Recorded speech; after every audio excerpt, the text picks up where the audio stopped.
surat ratifikasi nomor 242 ayat 1 ayat 2. 242 Haji baru begini. Mulai. Kalian kemarin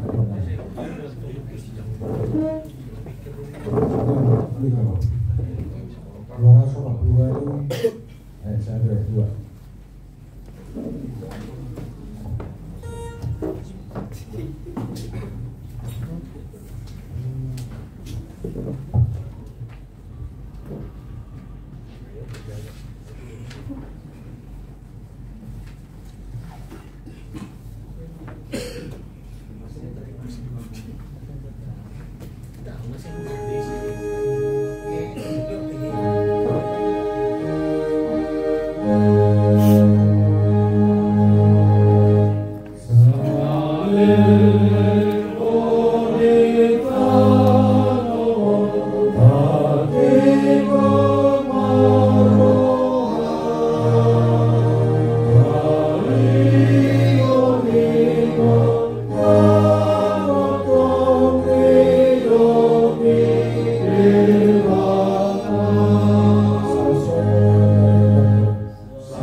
Jadwal kegiatan rapat panitia distrik Akademi Distrik 20 ke Pulau Riau dan Tuhan dengan Faresis. Saya patut dina bersama Tuhan mengubur rapat mamuka sedaya saat masuk. Asa ka masukan pikiran abinasa ni na bersama mengenai Fadila Dr. Jordan Fatfahan. Ceramah tema doksur tema mengalihkan di hari pengatusian. Jalabui na masituto ay magkubas yung biyang kayo Distrik 20 Pulau Riau diang ka resort Korea ng ang kapapulosyon namin masalasay. Porsero kami ng agkaruas ni Korea saya paso-paso muna sila tuwan sa Soramara na dong di Indonesia doon na di luar negeri totong makahipaso. Alani sa tumugoman na sinirohama sudi kegiatan di Naposom di Kawal River Agro Risotong asabui kami Tuhan seorang suhari ribuan sa region ng masugot ulat kali maray pasok topay na pagkulisungan alani ang to'y magdamay Tuhan orang bagasan ng Kristus Jesus matanya kami Tuhan. Amin. Oleh kita seturi seorang bukan batai saat pengesahan tadi jadwal menulis corona maupun misalkan tapi mah kalau berkaitan di halaman 2 kemudian jadwal berkaitan itu pada teknik jadwal menulis tintona. Jadi tata tertib ini para petaka mengarung di halaman saya di buku 2 ini jadwal di halaman 2 ini mau tulis di halaman 11 pada tahun Sabtu dari Juan Risi orang atau kita berlaku sama atau kita harus itu berlalu ini tim tolanta mau contohnya mau lima kita elven satu orang atau kita sahur sebelumnya atau kita sahur kita tahu ada orang solo di tutup pola protesta yang sudah berusaha di masalah tolanta atau dengan pasukan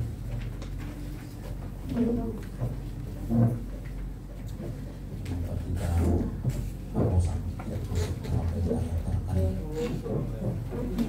Iya, tadi dia secara pergi baru kamu tuh kesatuan dua minggu. Ulubui dua na. Untuk saya lama.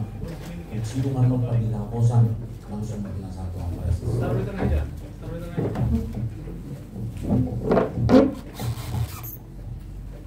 Ada teman di dua panitia, maksudnya teman presis. Kalau itu panitia di beberapa tujuan di dalam anak kapandu, kalau angka seluruh usaha itu ada nakti.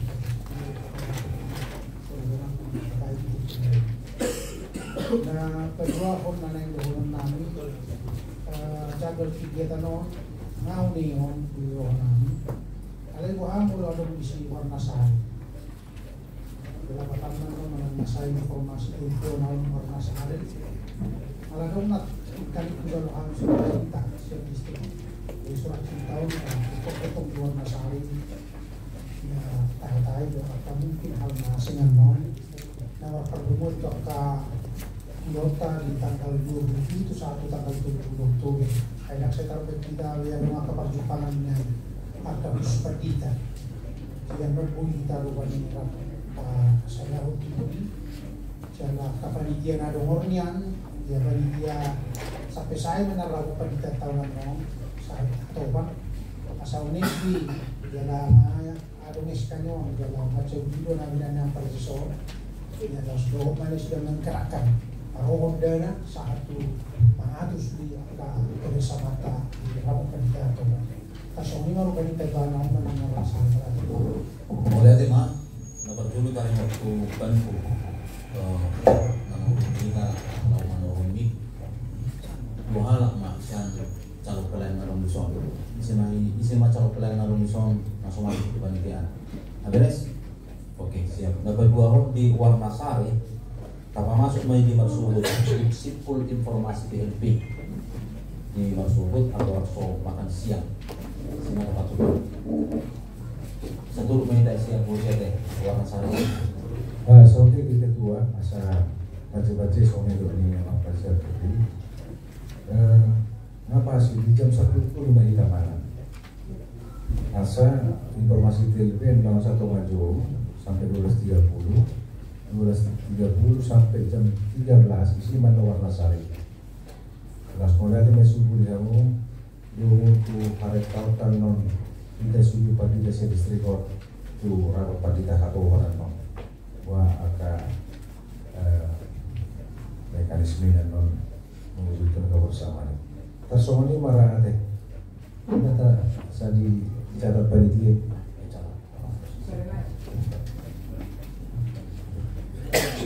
semalam kan dilakukan tetapi panitia kalau ada pemilihan ini untuk kalau tadi ini non tasolotong di warna sari itu mana dia hingga tu lagi soal karena asa mekanisme yang ada di sini na kapabak kita yang distrik itu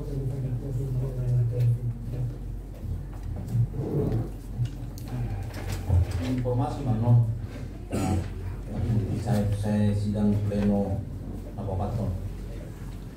Oke, jadi larang harun be cukup binasa atau proses laho mengesahkan tatik jadwal tulis do itu.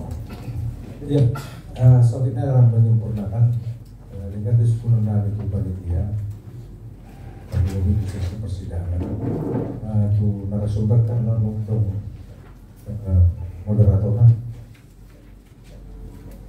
langsung hamil. Oke, tidak. Anggota ringan terlibat tertib, poso hatta, tapi mau gitu hamu ke no poso, mau terima dohodi, mungkin di jalan hamu gitu. Kita mau ngatakan tiga hari, malah kita ngatakan foto kita tipon, dengan media bandemeno. Ate, tak pula kita dua beda surata. Nama ikut ada orang usaha kami, binamino mah bunga tapawanak yang di kelompok tidak. Jalan bahani bunga nampe suarong narasumber tadi so mulai tukar patung tadi asal ketika masuk kita untuk kelompok ngadingkan taja-taja di kelompok 3 kita kelompok isu-isu itu malah di kelompok masyarakat makanya kalau di kelompok T masuk tema masalah terbaru dan ala-ala sumber-sumber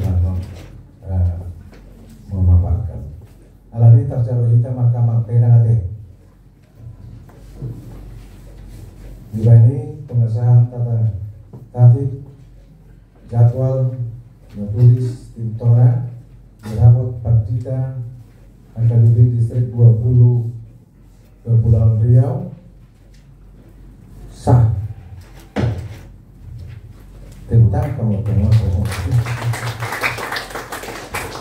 iya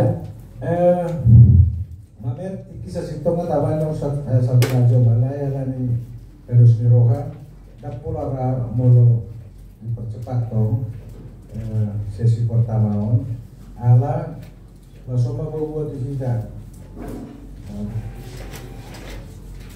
masukan pikir nahule kami kepada dia dapat pada nomor malam kebersamaan malam keakraban masa bulu-bulu kita aduan non separuh waktu tinggal ale belum percaya sungguh serius itu Dr. Jordan ale tong mata berkasi mana obat tusok nang pengata pahatut nang mana pakai rai separuh waktu ala mata pakai tiki separuh waktu masyarakat itu gimana kamu kainang nonton pasal kami manual untuk seksi persidangan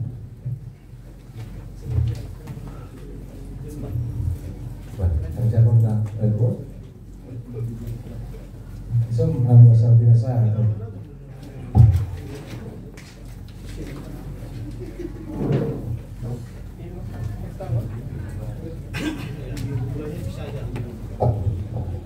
mau lihat mak habis sama mingguan di tengah-tengah di Riata dari di distrik Kepulauan Riau beserta lima Tuhanmu lahu menguluan akan sidang-sidang di tengah-tengah di rapat partikan atau di distrik Kepulauan Riau memukau bason sahuri na tabau Tuhan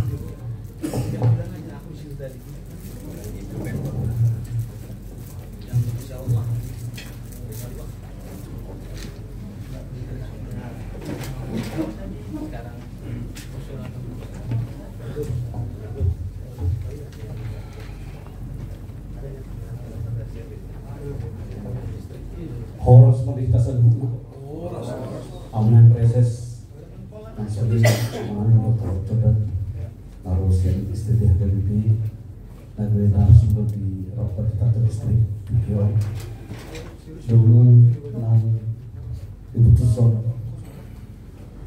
sama preses di agenda sidang utama dilakukan di tahun alami masuk nama kita sonari di Jawab Rupahian 14.30 dari pukul 7 dari jam 14 Mei lewat 5 menit 5 tu ceramah kajian tema rawat pendeta ABB distrik 20 Kepulauan Riau 5 nasian nato seni motor kita Dr. Jordan alami di kesempatan hormat berkaiman tujuh aman Dr. Jordan lalu pasal itu termasuk tema.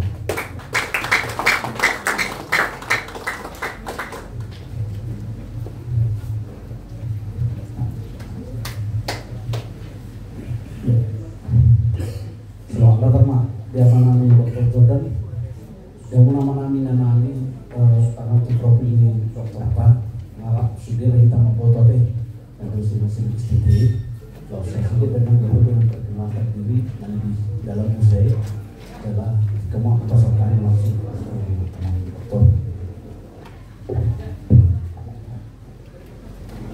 Jumolo pinasamo niya itu Jehovah di mata amata pagkakatasan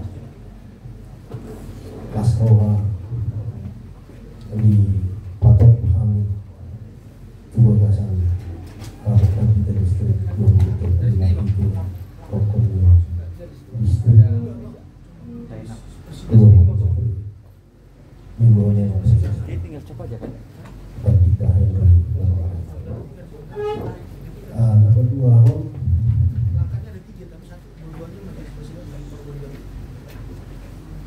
aku hadir di son dan menguasai institusi pendidikan teologi istimewa itu bahwa aku na uparahan uparahan ceramah tua marojahan kedua orang kelima satu itu dan ngorok siang teologi kita ngorok ke kotik usia mana tua kita ada tahu marojahan kebimbing dan kita apa ini dapat tujuan agama yang mewajibkan kita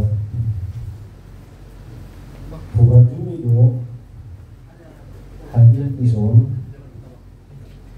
sebagai narasumber bukan sebagai posisi expert atau ahli alat eksorkan perjanjian baru kami dan spesialisasi perjanjian baru spesialisasi kami di sistematika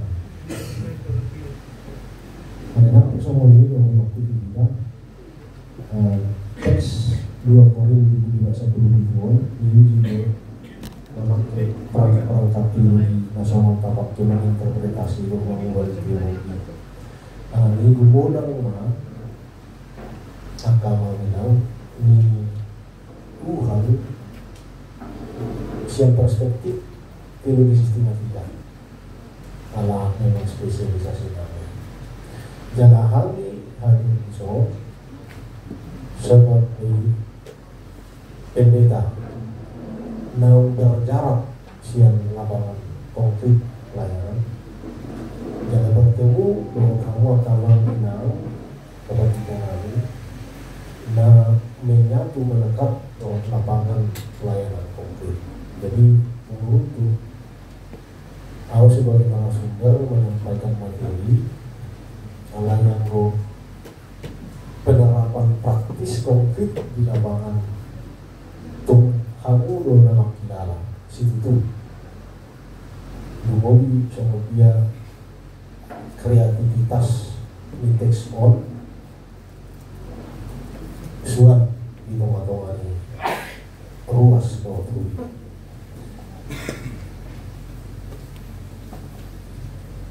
nah perkudi permantar si bahasa toko kemudian kita mau koreksi semangat rebis otik mau serius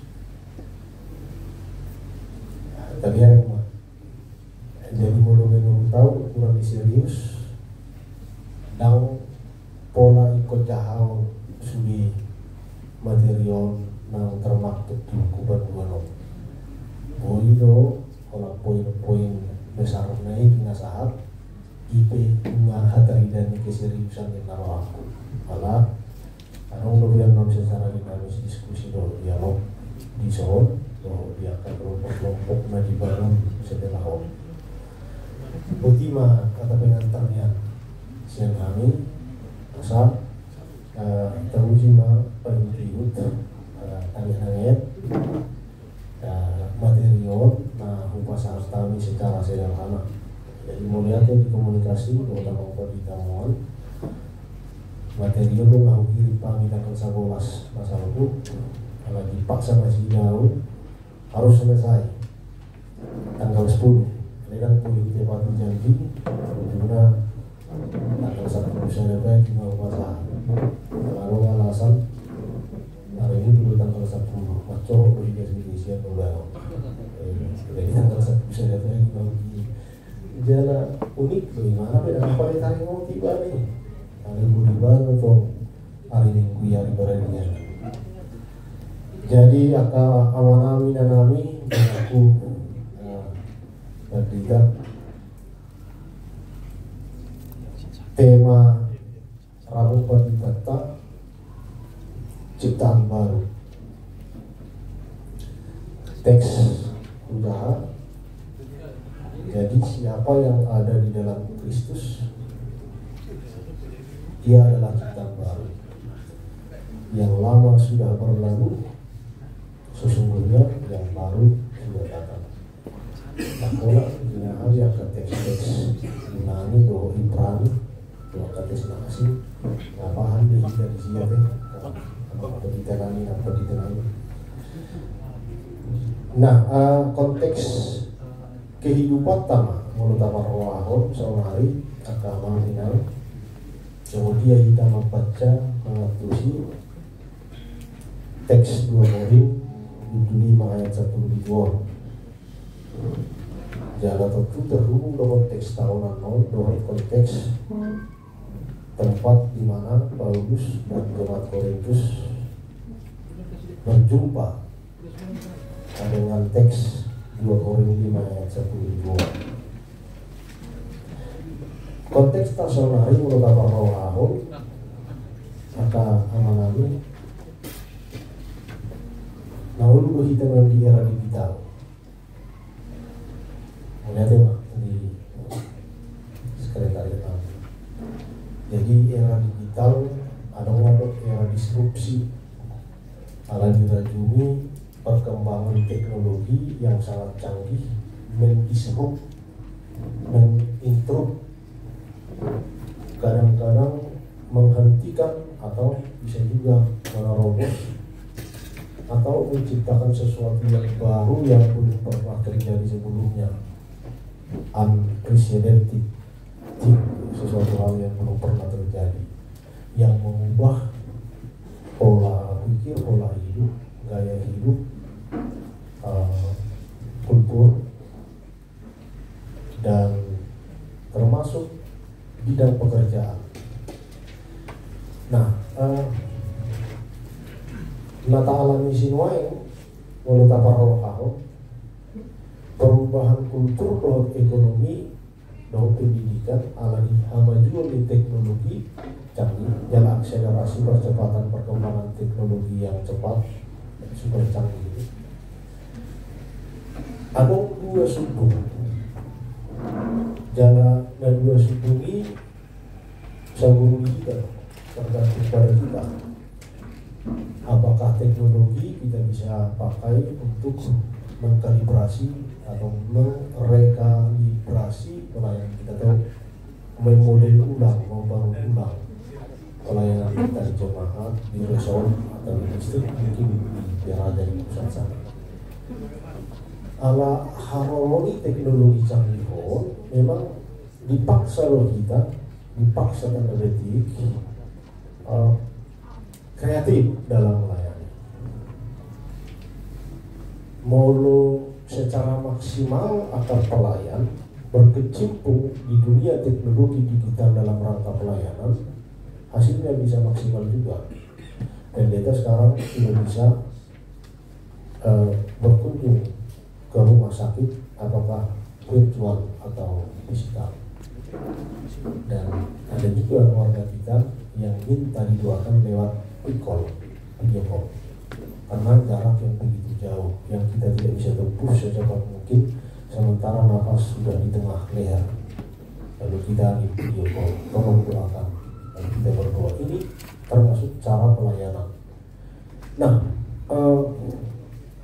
mulut apa rohahon nama saluaino paham-paham negatif yang muncul akibat teknologi digital, teknologi canggih dan baru alai bentuknya yang mungkin semakin baru dan dampaknya yang semakin luas dan besar. Paham-paham seperti konsumerisme, hedonisme, materialisme, individualisme, dan lain sebagainya. Contoh misalnya individualisme, subjek di era teknologi digital ini bisa menjadi pribadi ganda.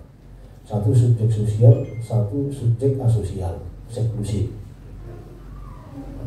Subjek manusia sekarang ini bisa duduk, tinggal, aktivitas berlama-lama di satu ruangan lebih dari 4, 5, 6 jam tanpa bertemu dengan siapapun secara langsung. Tadi bertemu siapapun secara tidak langsung atau lewat virtual.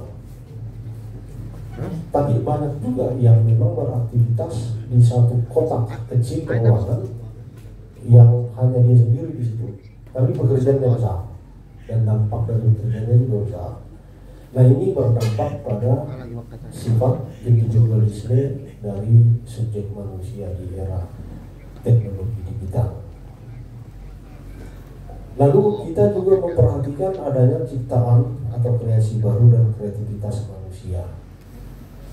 Pasang kok kita akta amal inang memereng perubahan mendadak dari seseorang yang dulu dia miskin tetapi dalam tempo hitungan minggu hari menjadi milioner atau bilioner hanya dengan teknologi canggih. Dalam hitungan cepat, secepat membalikkan tangan, orang bisa terangkat takdir nasibnya dari orang miskin menjadi orang terkenal, orang kaya. Ini era yang dimana kita tidak bisa membaca, mendikte secara absolut keadaan atau nasib dari orang-orang yang ada di sekitar kita. Itu ciri-ciri dari era yang sedang kita jalani, yang sedang kita geluti sekarang ini. Lalu kita mau mempertemukan konteks-konteks kita itu dengan paham kita tentang jati diri kita sebagai pelayan. Dan bagaimana kita kemudian mengembangkan pelayanan di tengah-tengah jemaat gereja. Bagaimana kita juga membangun organisasi pelayanan itu menjadi organisasi yang ministry oriented, liberatif oriented, berorientasi membebaskan dan menghadirkan keselamatan. Benar bahwa fokus kita sekarang ini kita harus akui tidak nafikan energi, waktu, pikiran kita tersita untuk membangun kemampuan organisasi, sentralisasi penggajian para pelayan di akademi. Dan perjuangan kita untuk itu kalau kita kerjakan semaksimal mungkin, itulah panggilan kita yang baik dan yang serius. Dan itu tidak bisa kita nafikan begitu saja. Tetapi tantangannya bagi kita bagaimana kita akhirnya menemukan keseimbangan antara membangun organisasi demi postur kemampuan finansial dalam rangka sentralisasi dengan membangun pelayanan kita yang konkret menyentuh langsung kepada warga gereja atau jemaat yang kita layani. Jadi tidak ada pelayanan yang tertinggal. Dan statement atau komentar dari jemaat kita pun tidak akan terdengar lagi di telinga kita yang mengatakan udah hebat mama. Jadi kita dapat kita nanya sedikit hebat lahu manggalang dana itu sentralisasi uang. Nah, saya dengar juga informasi dan komentar yang seperti itu dari beberapa jemaat dan juga dari beberapa teman-teman kita pendeta yang melayani di jemaat. Nah, Bapak Ibu akama nami di suku kita sonari mengadopsi tantangan kontekstualitas. Jadi tarajumi do cara proses do ia kita ni HKBP disuruh lahu menuhu ya tugas pakubasion profetik nah menghadirkan transformasi gereja jangan membangun masyarakat. Jadi masyarakat yang kan dalam kolam ruas daerah dahubasi adalah multikultur, multi religius masyarakat tempat di mana kita air dan melayani, sehingga gereja menjadi semacam inti dari masyarakat yang dari gereja itu masyarakat kita seperti apa masyarakat yang ideal. Itu kadang-kadang menghadirkan masyarakat. Jadi lewat gereja yang dibangun sedemikian rupa itu menjadi tanda dari masyarakat alternatif yang bisa jadi contoh dan ditiru oleh masyarakat sekuler, masyarakat yang bebas dari belenggu korupsi, perjudian, narkoba, perdagangan manusia dan kerusakan alam. Dan tugas ini Bapak Ibu memahami tema dengan subtema, kita kerjakan secara bersamaan dan simultan. Nah, mari kita masuk ke subjudul berikut. Ya, Paulus, kota Korintus dan surat 2 Korintus. Membahas 2 Korintus dan perspektif teologi biblikal perjanjian baru sudah paripurna, tidak kerjakan di STPAPLB. Ini biasa kita bicarakan dalam mata kuliah atau bimbing di dalam perjanjian baru. Tapi yang terpenting dari 2 Korintus itu adalah khususnya terkait dengan 2 Korintus 5 ayat 17. Di 2 Korintus itu Paulus menegaskan 2 pokok teologi yang penting. Kalau saya bisa mengekstraksi dari beberapa pokok teologi yang ada, mungkin kita berbeda, mungkin Bapak Ibu mengatakan 2, 3, 4, tapi biarlah dulu saya mengekstraksi. Yang pertama, di 2 Korintus itu Paulus menegaskan bahwa salib dan penderitaan adalah tanda gereja yang benar. Musuh-musuh Paulus di 2 Korintus itu menyerang Paulus dan menganggap Paulus tidak kompeten dan kapabel dalam kerasulannya. Dia dianggap levelnya lebih rendah dari para guru-guru cendekiawan di sekitarnya dalam hal mengajar, berkhotbah dan seterusnya. Nah, tetapi Paulus mengatakan bahwa memikul salib dan mengalami penderitaan itu ciri khas dari orang yang sudah dibaptis atau orang Kristen. Monohaposak kita sada dohot si tahu untuk hama mati di Kristus. Sada mahidan manusia dohot ahio dohot hama di Yesus. Jadi paripurna dalam penderitaan, pikul nanti setelah itu paripurna dalam penghiburan dan kemenangan. Terima. Nah, jadi kebanggaan Paulus bukan dalam perspektif kebanggaan sekuler, misalnya kepintaran berpikir, kepintaran berbicara, orasi, dan lisensi mengajar, gelar kesarjanaan, S1, S2, S3, bukan itu. Kebanggaan bukan terletak di situ, tapi kebanggaan adalah terletak pada kesediaan para pelayan itu memikul atau mengemban tugas pelayanan yang sudah dipikulkan oleh Kristus kepadanya. Itu kebanggaan, boast, ya, pride.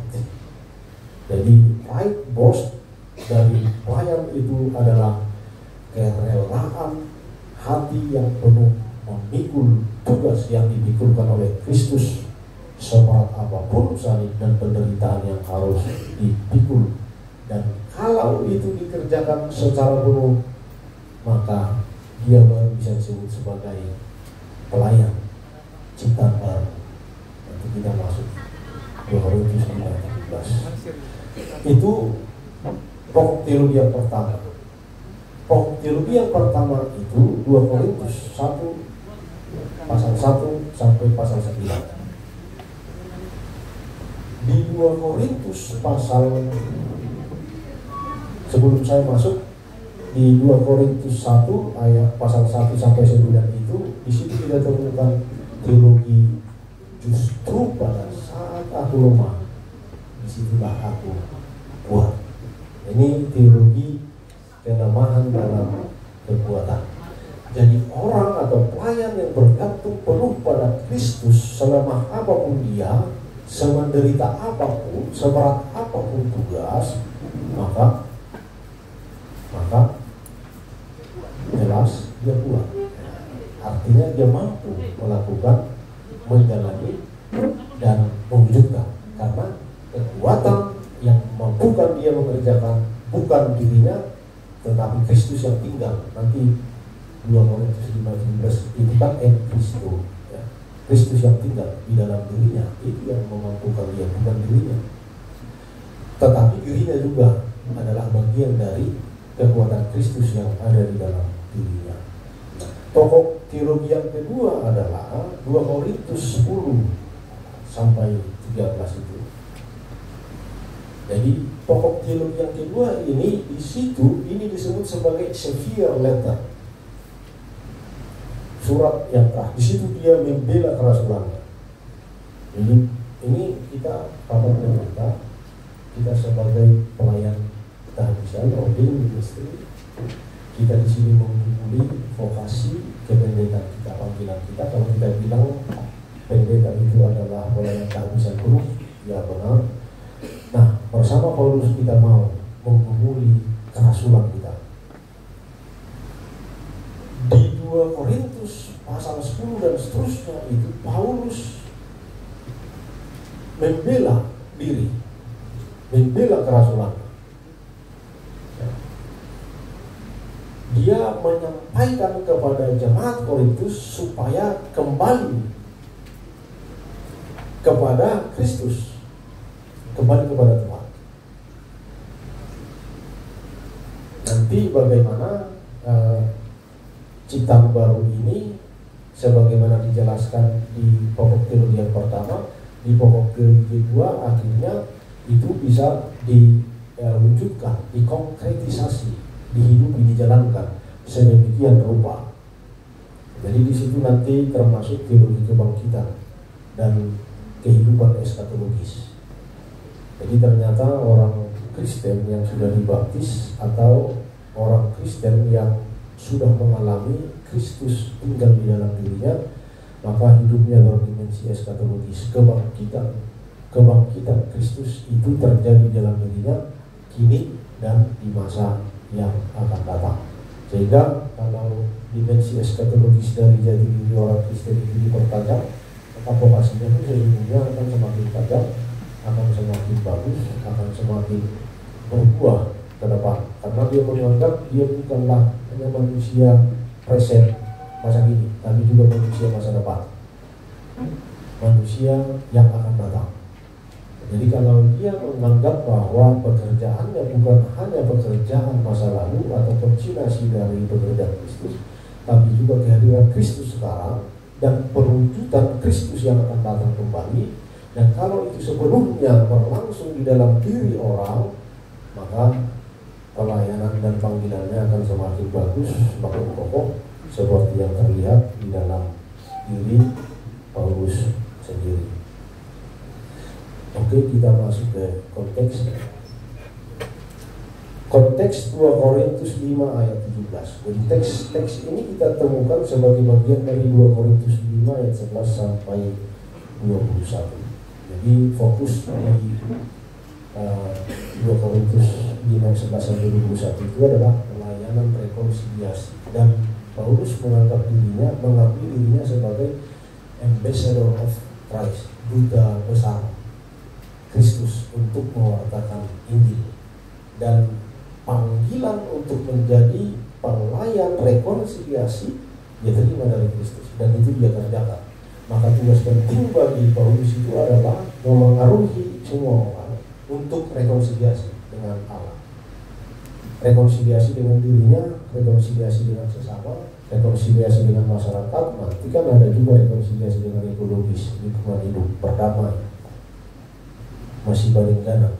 Karena sumber dari baringganan ini ima nau radido Kristusi mate pola mate tersidang umok jelma berdosa asal dua jelma siap dosa dalam laho padu muhun jelma berdosa ini bapak. Jadi itu sebuah pekerjaan yang sudah selesai tetapi belum selesai. Artinya pekerjaan itu masih terus berlangsung sepanjang hidupnya, sampai akhir hayatnya atau sampai Kristus datang kembali ketika dia masih hidup. Itu panggilan Kristen. Lalu pelayanan pendamaian untukkan kepada semua orang. Jadi dasarnya adalah kasih Kristus itu tadi. Lalu kasih itu menjadi semacam karakter karakter atau sifat dari orang yang di dalam dirinya Kristus itu tinggal. Transformasi hidup orang percaya merupakan hasil nyata yang diharapkan terjadi dari pelayanan tersebut. Jadi kita berharap lewat pelayanan rekonsiliasi ini akan lahir transformasi kehidupan apakah personal atau sosial dalam masyarakat. Dan itu pekerjaan kita. Dan pekerjaan kita itu adalah sesungguhnya pekerjaan Allah di dalam Kristus dan melalui karya Roh Kudus. Nah, ini yang agaknya kurang kita tekankan dalam berbagai pelayanan kita. Moga-moga saya salah. Kalau saya benar, artinya ada panggilan krusial bagi kita untuk kembali mendasarkan setiap pelayanan kita agar melahirkan transformasi bagi masyarakat personal ataupun sosial. Lahirnya ciptaan baru seperti tertulis dalam 2 Korintus 5 ayat 17 itu, orang percaya ciptaan baru pada akhirnya akan memiliki wawasan. Dia punya reorientasi kehidupan yang radikal di dunia berdasar pada karya Allah di dalam Kristus. Nah, sebagaimana semangat kita dalam menggaungkan transformasi, maka transformasi maunya jangan hanya menjadi semacam slogan kosong yang kita gaungkan begitu lantang, tetapi begitu lempeng ketika ditarik ke dalam praksis atau ke dalam aksi di dalam kehidupan warga gereja kita. Itu tantangan bagi kita. Oke, kita masuk ke dalam subjudul berikut. Nah, interpretasi atas 2 Korintus 5 ayat 17. Nah, Bapak Ibu, jika orang berada di dalam Kristus, maka dia ciptaan baru. Kaine tesis. Dan ciptaan baru tentu mengenakan hidup baru. Hidup lamanya sudah berlalu. Jadi segala sesuatu dalam dirinya itu secara total menjadi baru. Diri yang lama, dunia yang lama, paradigma lama, perspektif lama, gaya hidup yang lama berlalu. Dan dunia yang baru sudah lahir. Maka di dalam Kristus itu menjadi frasa yang sangat penting di dalam teologi Paulus dalam surat-suratnya, termasuk utamanya dalam 2 Korintus 5 ayat 17. Jadi di dalam Kristus artinya signifikansi penebusan manusia, jaminan sekuritas, penerimaan kita, jaminan masa depan, partisipasi kita di dalam Kristus, pengenalan tentang kebenaran. Paulus melalui frasa itu mau menegaskan begitu sentralnya Kristus bagi manusia dan ciptaan. Jadi sentralitas Kristus dalam kehidupan orang percaya. Jadi yang biasa kita sebut Kristosentris, berpusat pada Kristus. Ada sebuah spiritualitas yang digali oleh Wolfgang Vandenberg dalam dunia teologi sistematik. Dia bilang bahwa orang Kristen atau ciptaan baru itu sesungguhnya adalah orang-orang yang eksentrik. Eksentrik menurut Vandenberg adalah keluar dari diri sendiri lalu menempat dirinya pada Kristus. Jadi dia keluar dari diri sendiri menempatkan dirinya pada Kristus, sehingga sentral bukan lagi self dirinya tetapi Kristus. Jadi hidupnya secara total merujuk ke Kristus. Jadi totalitas apapun dalam kehidupannya itu Kristus. Jadi dari situ nanti lalu muncul atau lahir kehidupan yang baru yang kita sebut sebagai kehidupan baru itu. Maka semua yang ada pada diri kita, aksi, perbuatan, perkataan, sistem pemikiran kita, itu semuanya berangkat dari Kristus atau nilai-nilai yang diajarkan Kristus di dalam Injil itu. Nah, itu yang disebut dengan spiritualitas eksentrik, keluar dari diri sendiri lalu menempatkan diri pada Kristus. Dan menurut Paulus, kita ada di dalam Kristus dan Kristus ada di dalam kita. Oke, kita langsung ke subjudul berikut, implikasi teologis praktis 2 Korintus 5:17. Ciptaan baru, partisipasi Kristus dan identitas Kristen. Nah, akan-akan kita juga mengaku kata juga Paulus dirajuni sama sahabat na mencetuskan konsep kainekidesis atau ciptaan baru.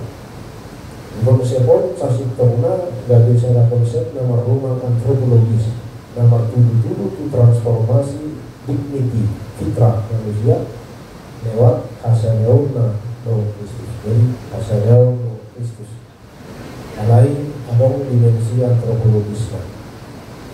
Nah, mengumpulkan aspek hajal mau di jomai sendiri. Jadi dalam lahu menjajah hajal mau di mana Kristus tinggal di dalam manusia bukan dalam rangka menghilangkan identitas hajal mau di jomai dalam. Subjek pelaku menciptakan ciptaan baru adalah Allah. Jadi mulai jomai nama orang yang baru mau siap diri nadoi sian papahinan diri nadoi dan permanen. Marsikap soling warnoni dalam sangka-sangka dalam usina. Ngalai molo ulau ini makano manok pada baru di bangsa diri ni jolma jupang ma jolma na baru situ na total na menyeluruh. Jadi tujuan di transformasi Nabi Natubani di mata ini proses. Jadi ada proses. Belum makin pertobat keselamatan itu selesai tidak ya.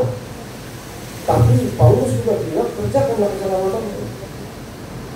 Artinya keselamatan yang diterima itu tidak langsung once for all selesai. Tetapi keselamatan yang diterima itu dihidupi, dikerjakan. Dan ini kita pahami sebagai proses menyesuaikan mereka yang percaya kepada Kristus supaya menjadi segambar dengan anak Allah yaitu Kristus, dan dengan demikian memuliakan mereka. Artinya Allah mempermuliakan manusia. Jadi imago Dei yang adalah ciptaan pertama menjadi imago Kristi sebagai tujuan proses kainekidesis. Jadi ada 3 image imago Dei sebelum kejatuhan dalam dosa. Ada imago Dei setelah kejatuhan ke dalam dosa. Masih ada. Jadi setelah manusia jatuh ke dalam dosa, gambar Allah tidak dihapus total.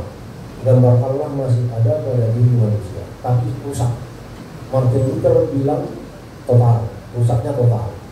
Artinya tidak ada unsur dalam diri manusia yang mampu mengenal Tuhan, mau matanya, mau pikirannya, mau telinganya, mau mulutnya, tidak ada. Semua rusak, jiwanya rusak, matanya rusak, pikiran rusak, hatinya rusak. Depravity, total depravity, jadi kerusakan total. Nah, debat Erasmus, debat Martin Luther misalnya dengan Erasmus ya, Martin Luther bilang free will, kita kehendak bebas kita sudah banding, nggak diperhatukan. Kehendak bebas manusia sudah diperhatukan dosa, sehingga dia tidak punya kehendak yang baik, dia punya kehendak baik yang satu-satunya kalau dia berada di dalam Kristus. Nah, ini pentingnya tema kita semalam, ciptaan baru di dalam Kristus. Hanya di dalam Kristus lah ternyata orang bisa punya kehendak yang baik, kehendak untuk menyembah Tuhan, bersatu dengan Tuhan. Nah, ini kemudian kita sebut sebagai imago Dei di dalam Kristus. Itulah imago ketiga. Imago Dei di dalam Kristus adalah imago Dei yang sudah direkapri, dipulihkan, diselamatkan, ditebus, dikirim. Dan ini kemudian disebut sebagai imago Kristi. Jadi orang yang sudah diciptakan baru adalah orang yang menggunakan imago Dei di dalam Kristus. Lalu kita beri istilah imago Kristi, the image of Christ.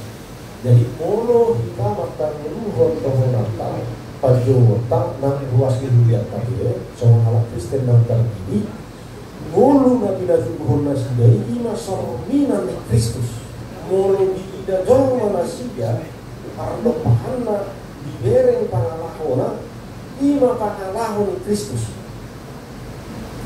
Molo tasukun borak dong, borak ale molo tasukun mungkin dong, mungkin dong Bogoni sema nago itu bapak ini mungkin tentu rapto Paulus behikama aku dan lubuntak. Alai Allah yang ada di dalam aku memberi kekuatan bagiku untuk menghitung segala sesuatu. Jadi segala sesuatu bisa ditanggung di dalam Dia yang memberikan kepada di dalam Dia yang memberikan kekuatan.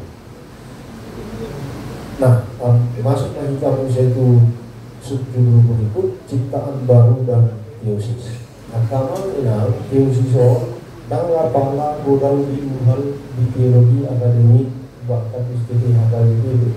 Ingat siapa itu saat usia 2 studi di studi akademik dan atau dosen yang membahas teosis.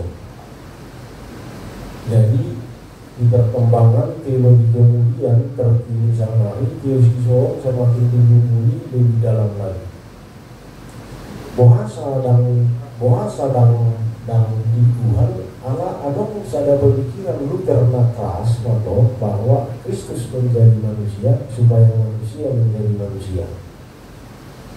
Maksudnya Allah menjadi manusia di dalam Kristus supaya manusia menjadi manusia di dalam Kristus.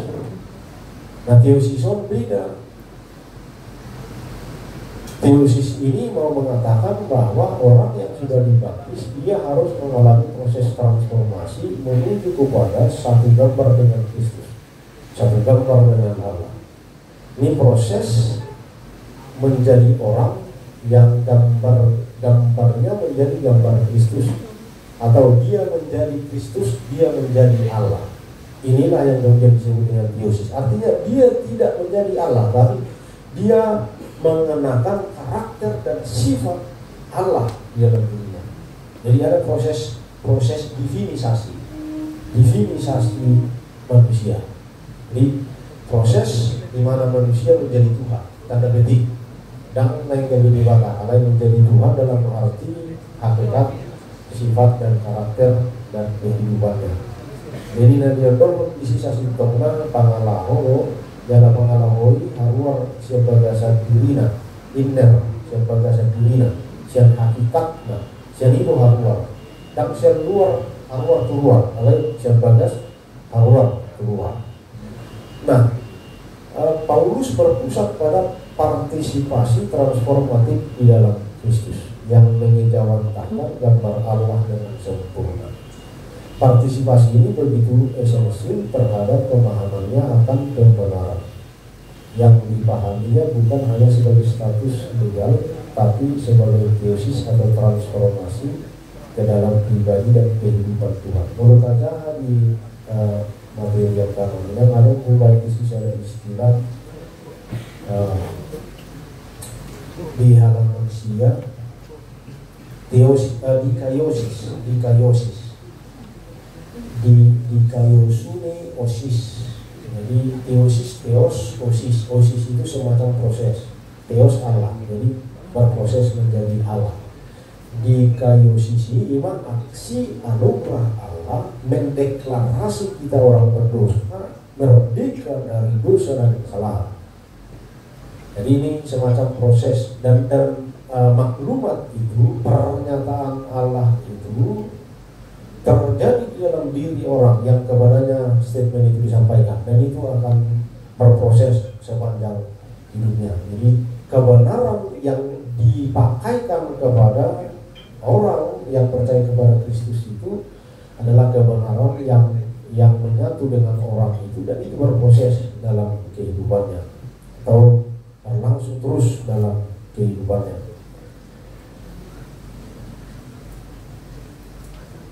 Nah, lalu Bapak Ibu, karena Allah menyatakan dirinya di dalam Mesias atau Kristus yang tersalib dan dibangkitkan, maka teosis itu melibatkan transformasi kenotik atau pengosongan diri. Jadi ada semacam spiritualitas kenosis.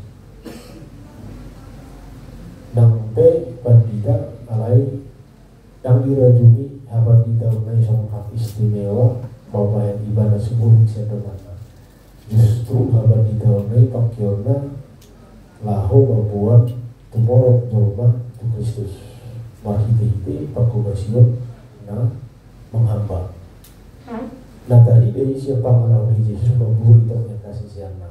Lapatana dia tidak sungkan-sungkan terjun sampai dalam akar rumput merasakan apa yang dirasakan oleh rakyat yang paling kecil dan tertindas dan miskin dan yang tak berdaya.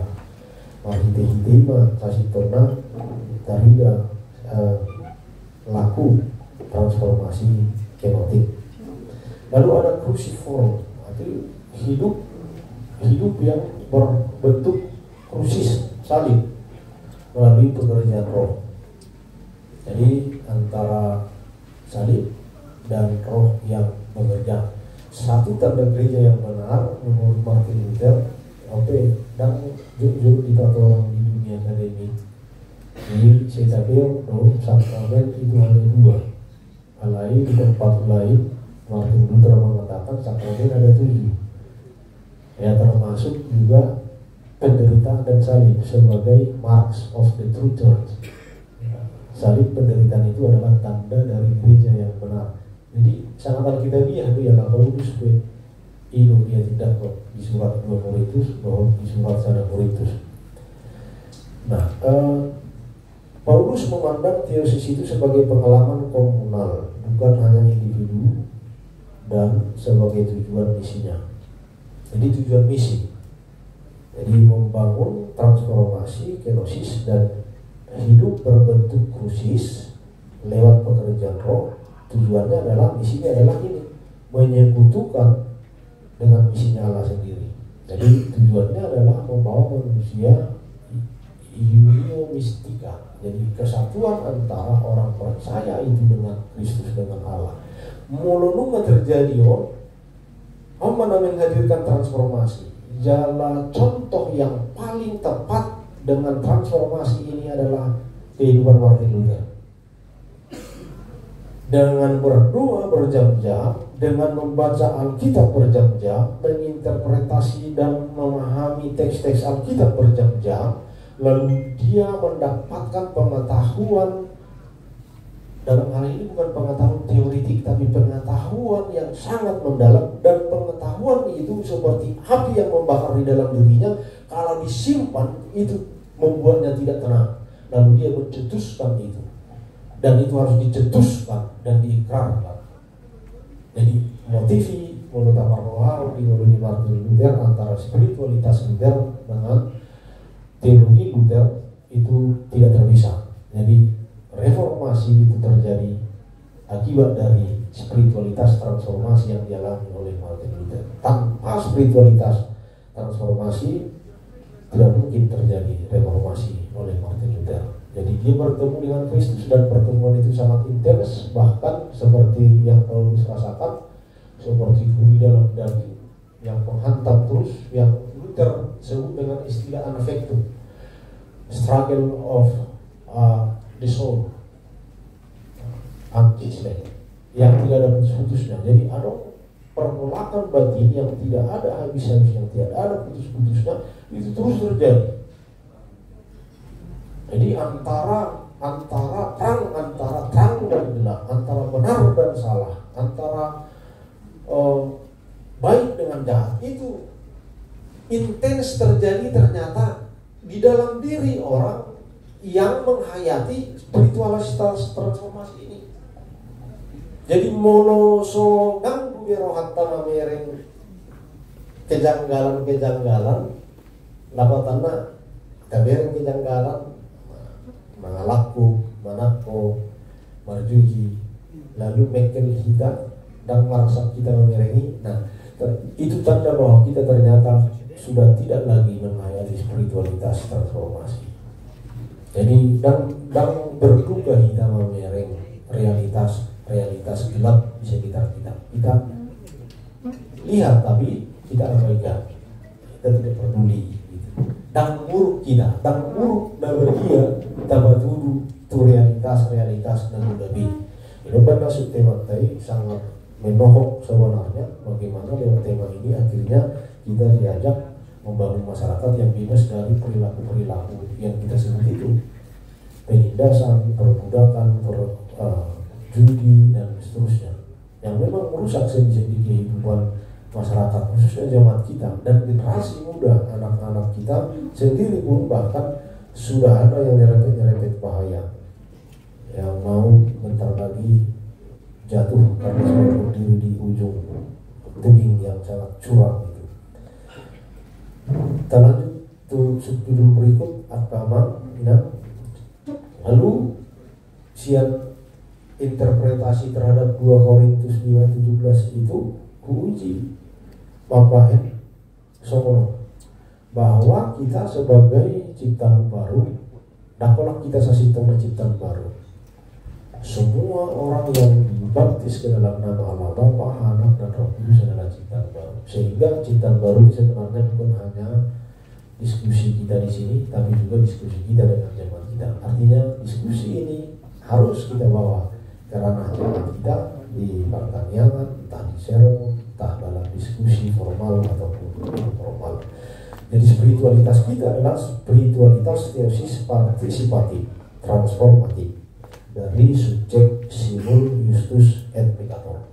Jadi simul justus et peccator ini adalah sebuah frasa yang cukup terkenal dari Martin Luther yang mau mengatakan bahwa orang yang sudah dibenarkan adalah orang yang benar dan secara simultan dia adalah berdosa.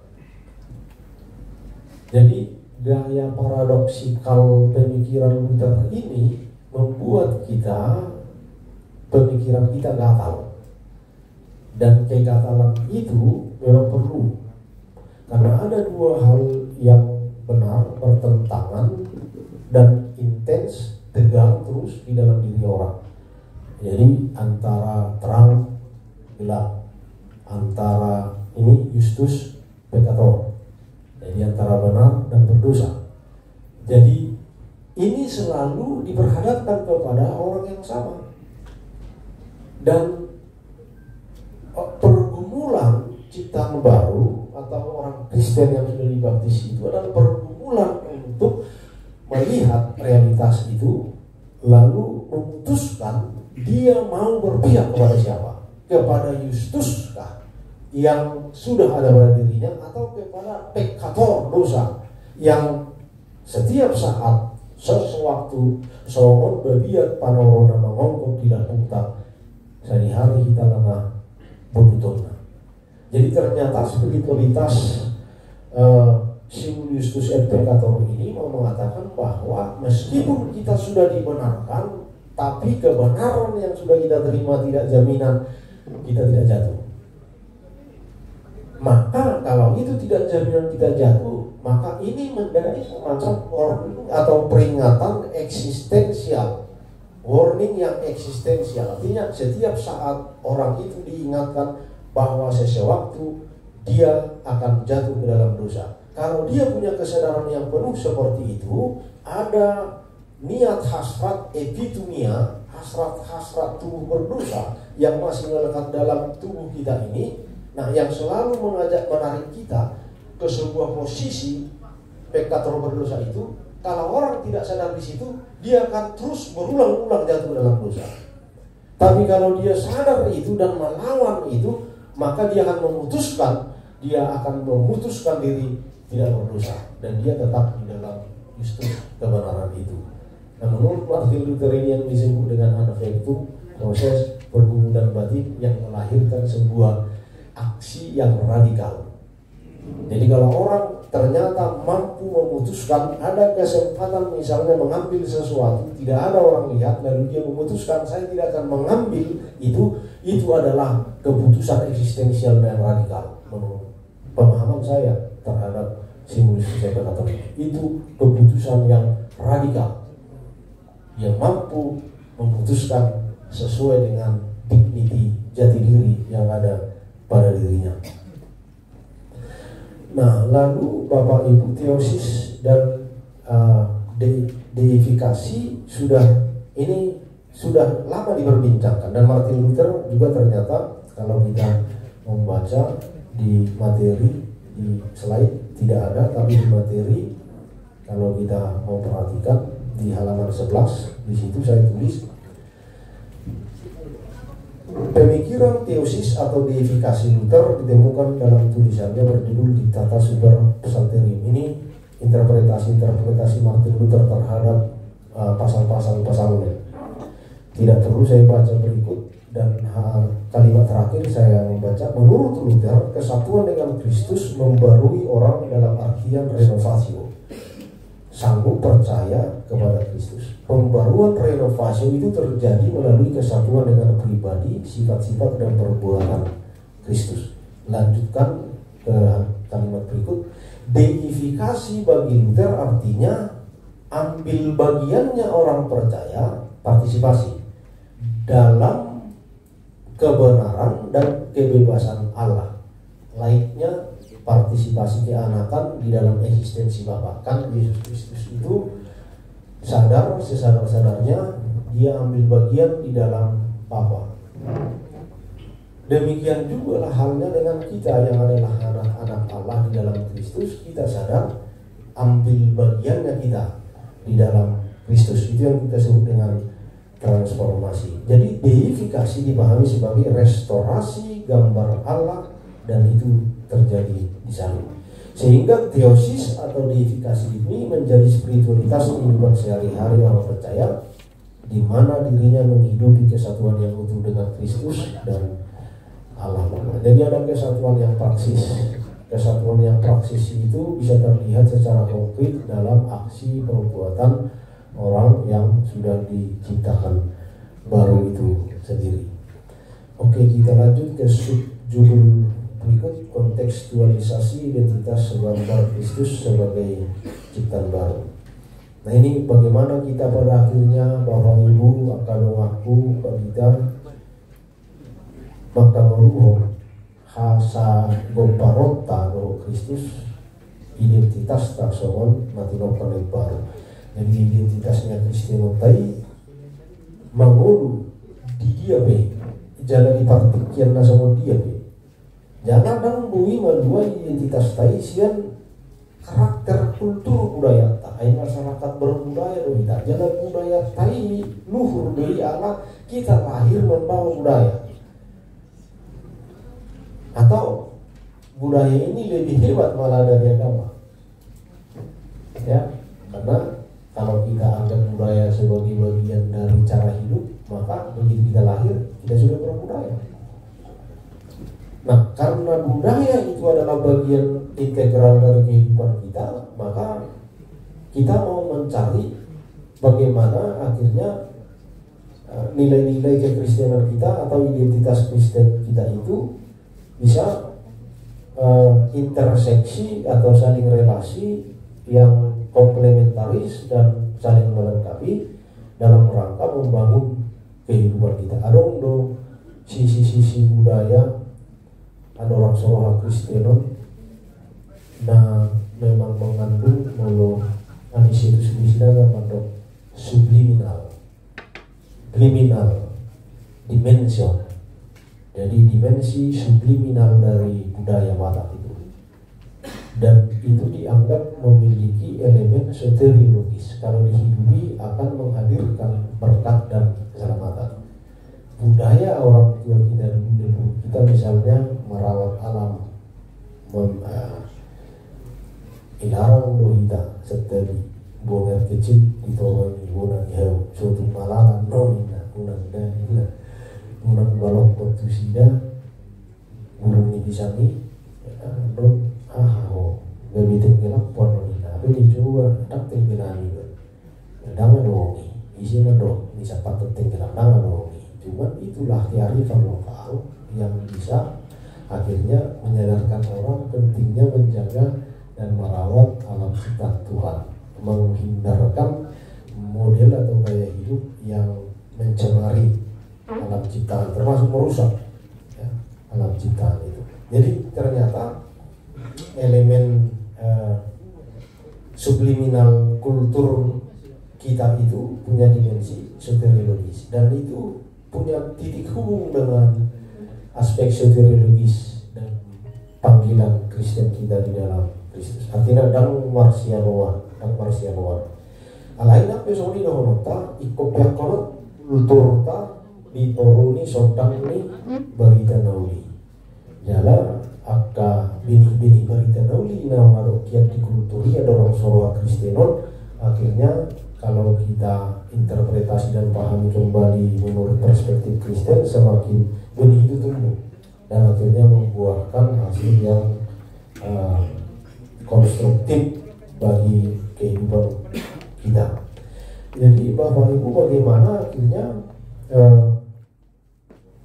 lewat identitas transformatif kita itu yang kita beristilah tadi dengan theosis atau deifikasi atau divinisasi, bagaimana identitas itu akhirnya mengalami atau mengejawantah di tengah-tengah masyarakat lewat pelayanan kita, perkataan kita, perbuatan kita, pemikiran kita, dan itu memberi dampak yang berpengaruh bagi banyak orang.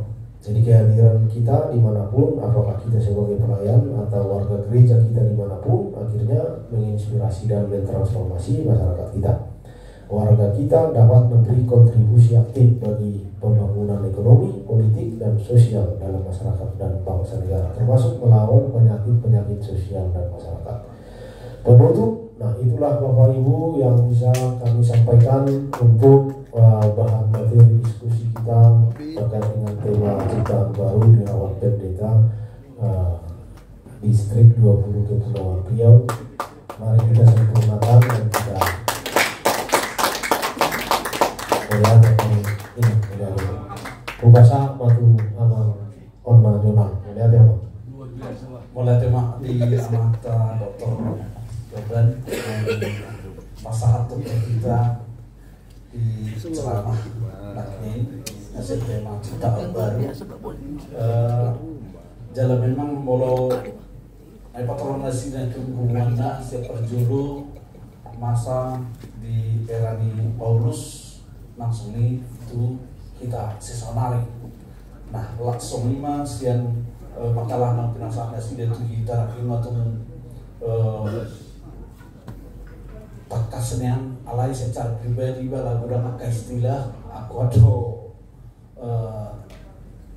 baik ko masih ajar aku ada jadi alani di sedian nong mantap di pasar nasida perjuru macam kita aka ama selain tentang macam kita turut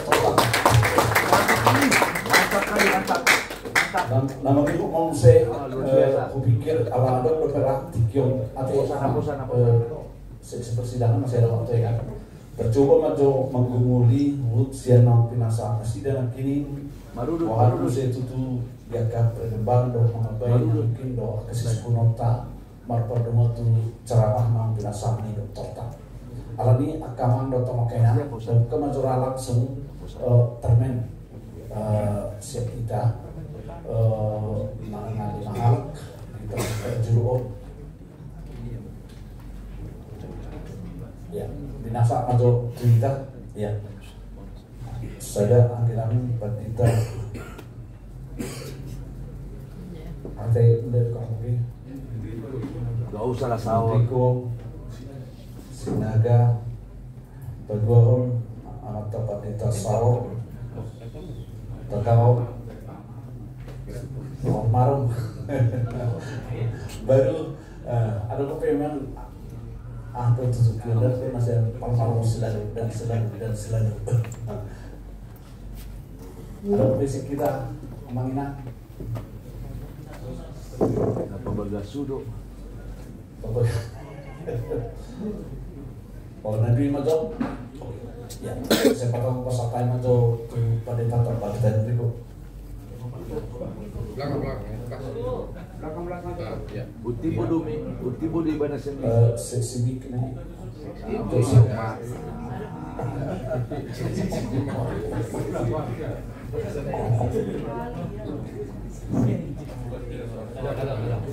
Sian magilir mak.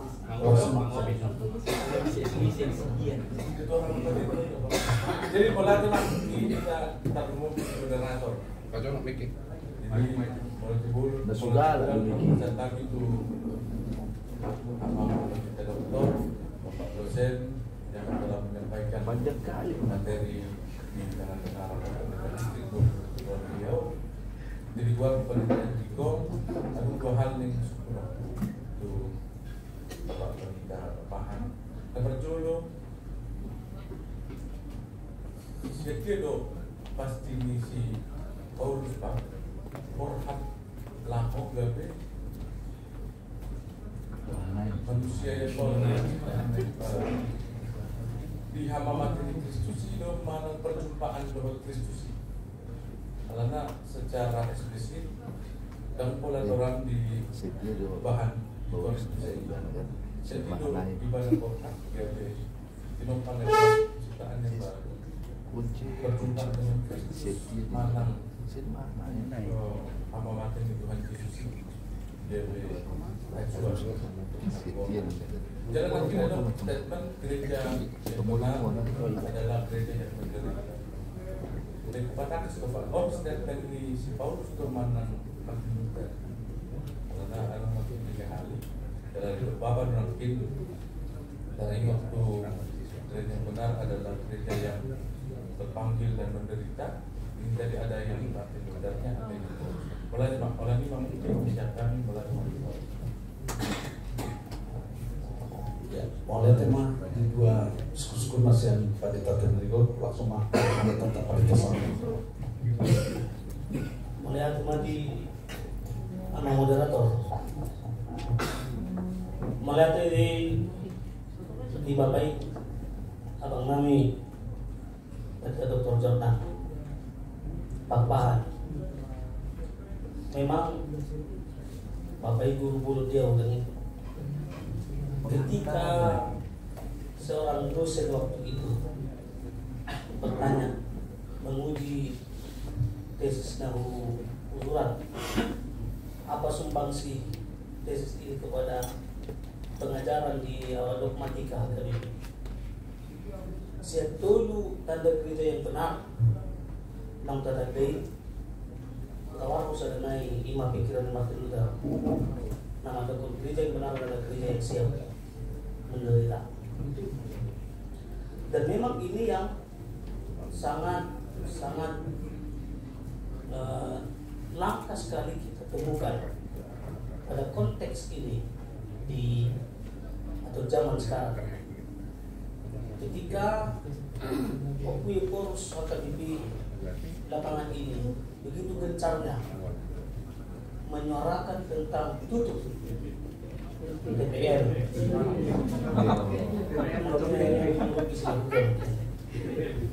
ketika menyuarakan tutup DPR, saya mau secara pribadi kalau memandang fenomena ini menjadi sebuah gelitik kepada HKBP bangun dari tidur lamanya yang sudah sangat lama tidak pernah menyuarakan suara seperti ini.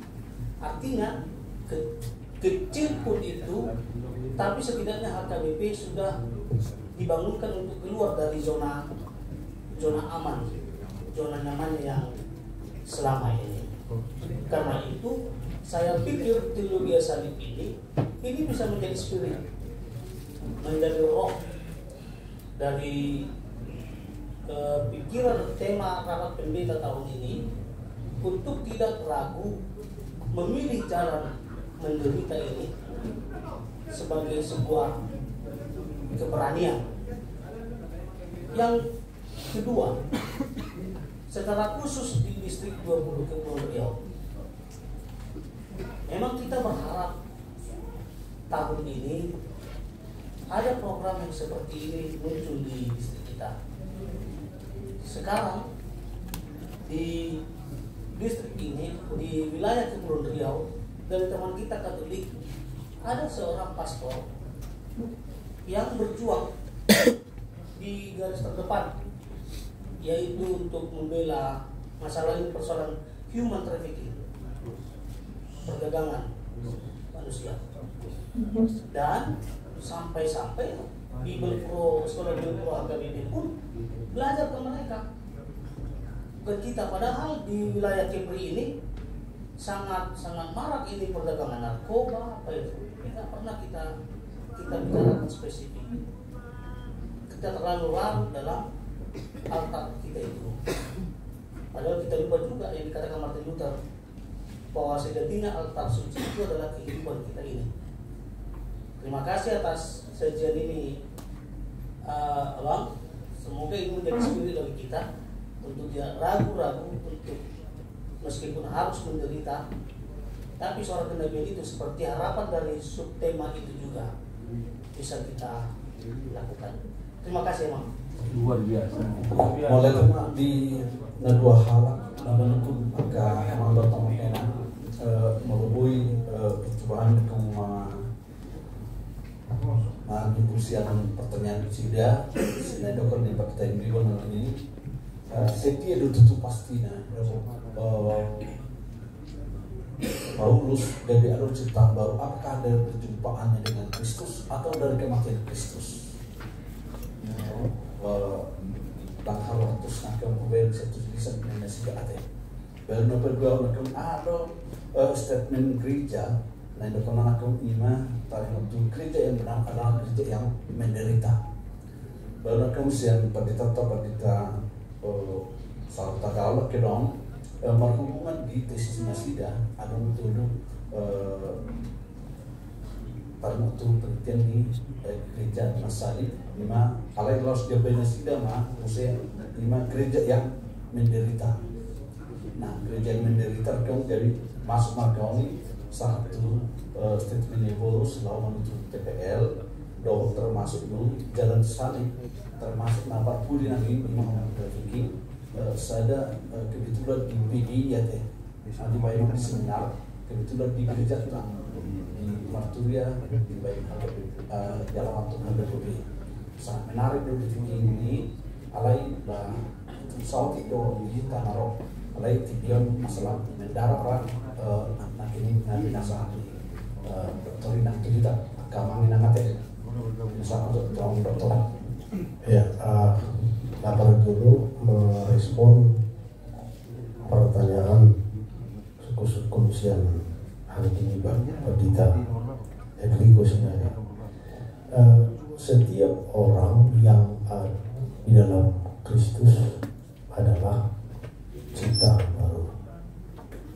Di dalam Kristus mau tajahan di materi sasi tolong membaca bidang rupa hiba ada banyak konsep yang akhirnya muncul ke permukaan dari frasa di dalam Kristus. Bisa juga repentance atau conversion, pertobatan. Jadi ciptaan baru itu adalah buah dari pertemuan dengan Kristus yang hidup. Peristiwa pertobatan Paulus pada saat perjalanan ke Damaskus itulah peristiwa proses terjadinya pertobatan Paulus, dan itulah yang kita sebut sebagai dalam diskusi kita sebagai cipta baru. Jadi orang yang bertemu dengan Kristus, atau kita balik, Kristus yang menangkap Paulus, dan itu melepas Kristus menangkap Paulus, dan Paulus menangkap Kristus. Dan ini ada sebuah teks, semua di dalam Kristus dan Kristus di dalam semua.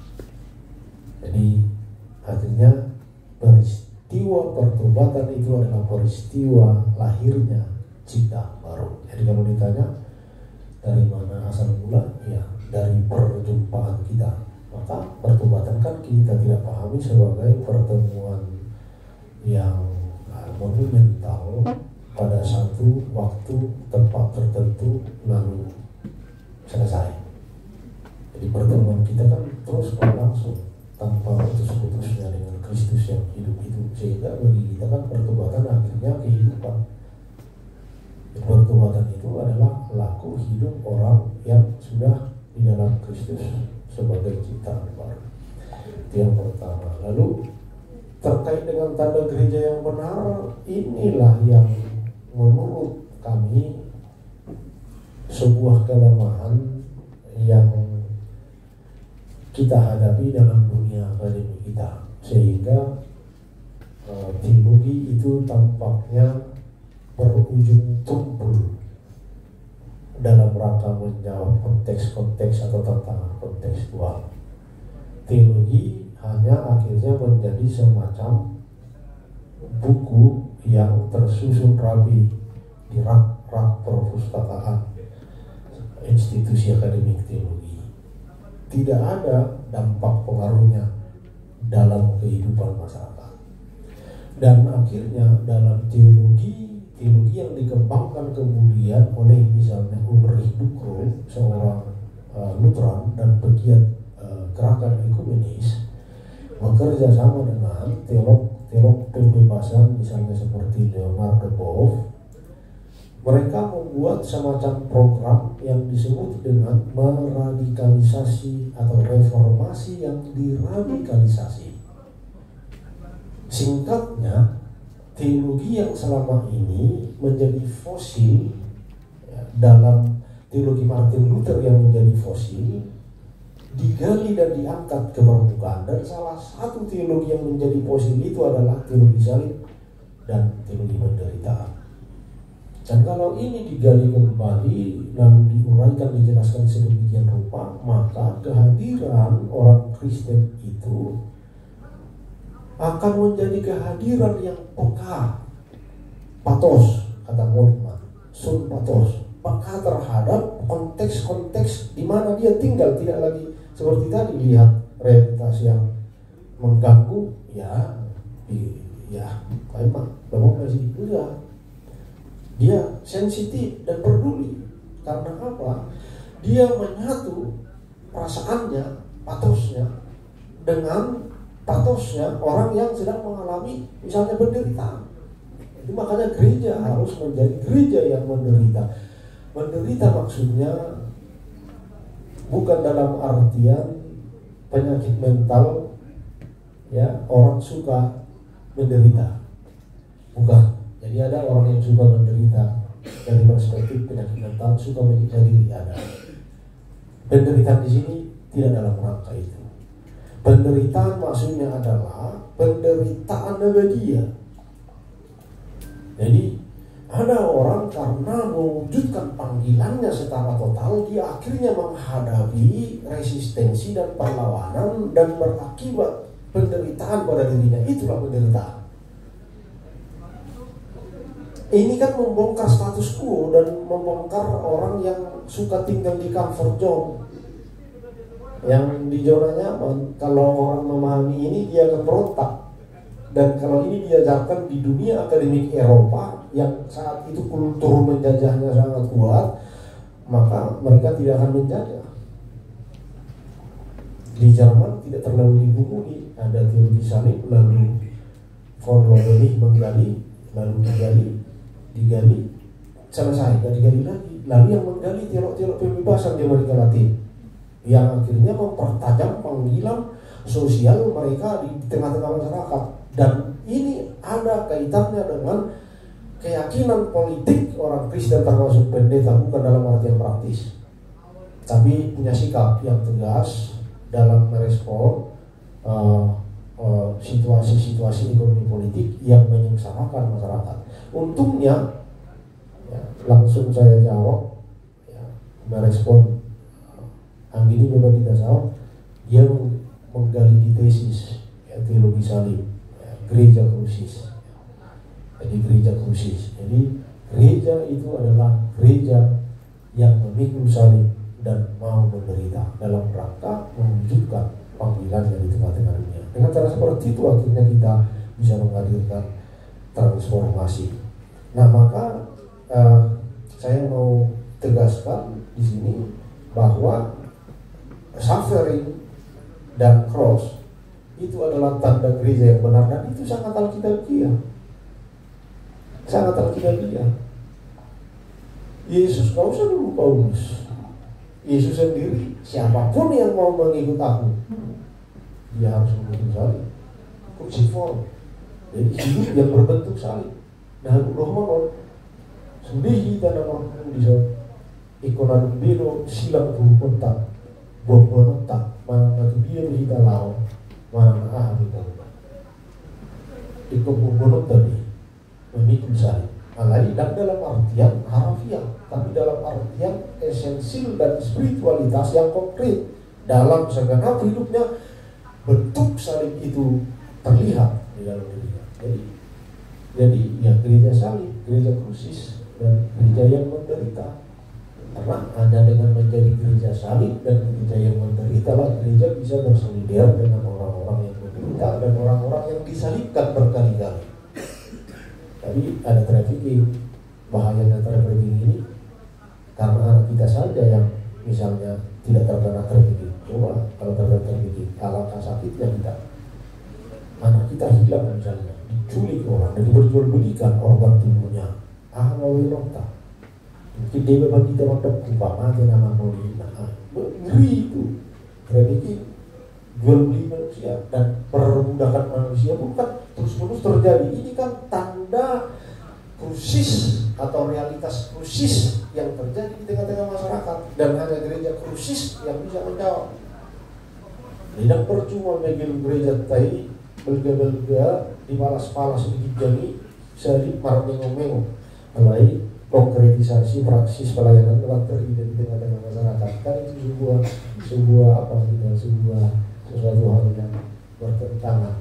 Di satu sisi kita memikul salib di atas palas-palas yang tinggi dan menarik dan indah, tapi di sisi lain tidak kelihatan panggilan khusus kita menghadirkan transformasi salib di tengah-tengah masyarakat.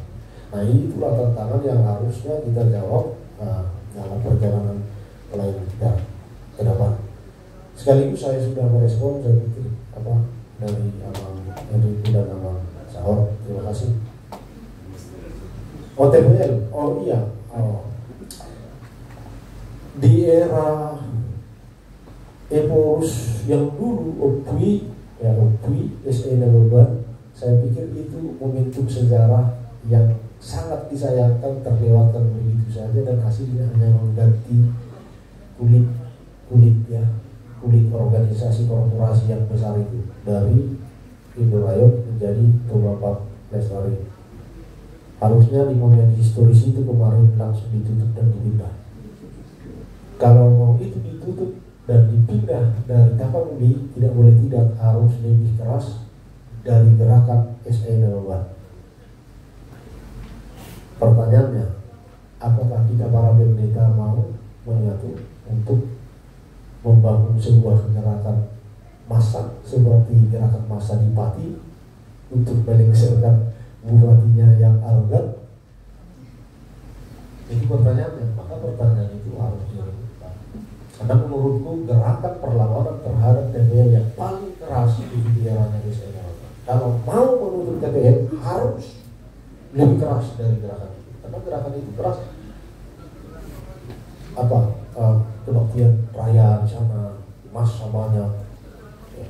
Nanti takuti sampai-sampai pendeta kita, pendeta Minuk Sirait dan pendeta Sarma seringkali di penjara dan beberapa orang mati dan teraniaya dan terdislokasi, terlempar dari tempat tinggalnya di sana sekitar Taman Pusat dan Siluar sekitar itu sampai ke Persea. Kalau bahimuta na tubuh di kantor distrik tak, boleh masuk kantor distrik tak tempat rumah dinas Eborus, rumah dinas Eklesis, kita disirai di Belanda Sirai, cuma satu sih. Kasahatan, ini mama kasahatan, bukan kasahatan, seru ujung. Posado nama saya, jadi boleh naik tutup taruh. Secara pribadi saya itu ditutup.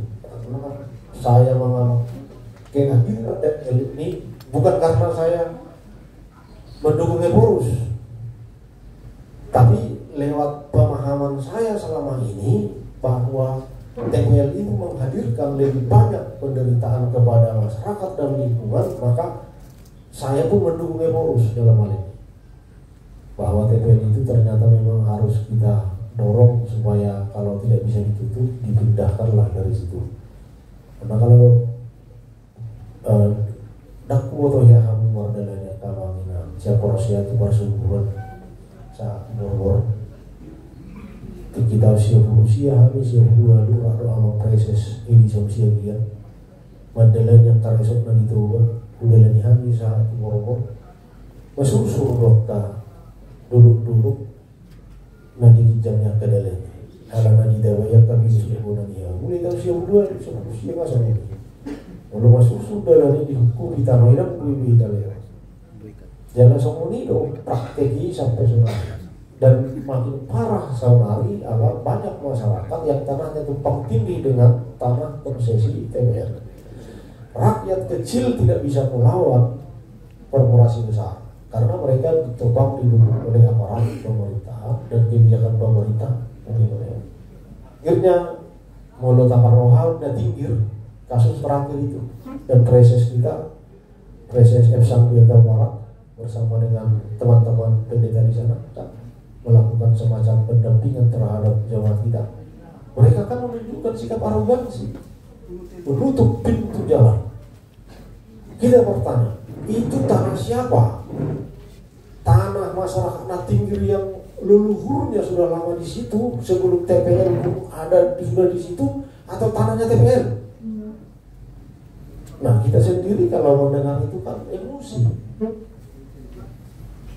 karena sikap arogansi menyingkir-nyingkirkan rakyat yang tidak berdaya. Jadi sebenarnya sangat logis dan rasional, bukan hanya logis dan rasional, tapi sangat-sangat tepat sekali kalau kita mendukung gerakan yang sudah digaungkan oleh UPI. Saya kira bukan hanya UPI lagi, sudah ikut juga tokoh-tokoh gereja Katolik. Dulu gereja Katolik yang di depan lewat pastor, sekarang gereja Katolik lewat pengurusnya di depan. Bukankah ini sebuah kebanggaan bagi kita? Apapun motif di balik itu kita tidak tahu, tapi saya pikir membaca motif yang tampil saja kita sudah bersyukur dan itu kebanggaan. Akhirnya semua ikut. Pastor-pastor Katolik ikut di belakang pengurus kita. Sebagaimana supaya itu akhirnya itu. Nah kita pun harus mendukung sebenarnya menurut saya secara personal. Oke, terima kasih Bang. Ya, maganda tema dia maganda. Mau apa juga sate. Maganda terutang apa selai terutang kita kami.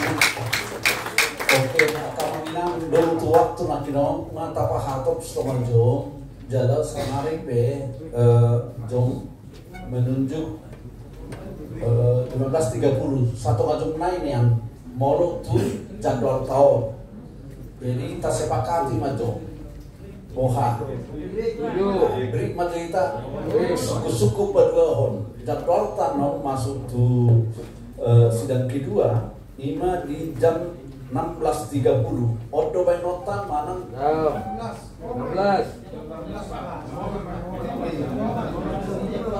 Jadi dohotoan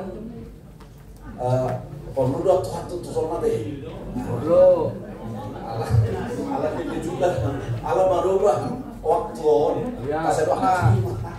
Jabo pak jam 16 main tanon masuk. Bagus. Oke, habis sama mata kamanginang. Dapat 2 hon. Ala naik beri nama kita jadi sehos dokter. Atuh. Jadi dokter pasal untuk bagus.